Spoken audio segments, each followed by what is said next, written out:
Diego has issued a freeze warning for the following area: California, San Bernardino, Riverside County, Valleys, Inland Empire, winds will remain until 6 p.m. This freeze warning from midnight to 8 a.m. Thursday. For the freeze warning, sub-freezing temperatures as low as 29 expected. For the wind advisory, west 20 to 30 miles per hour with gusts to 45 miles per hour. In the San Bernardino, Riverside County, Inland Empire, Valleys.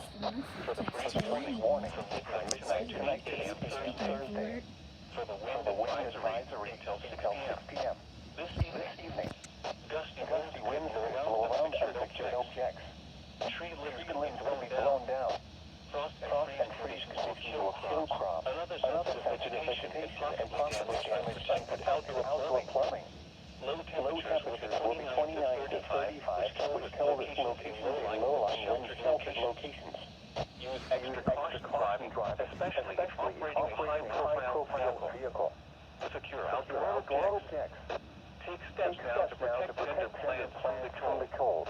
To prevent freezing and possible bursting of outdoor water pipes should be wrapped, drained, Speaking of freeze warning, it's snowing outside right now.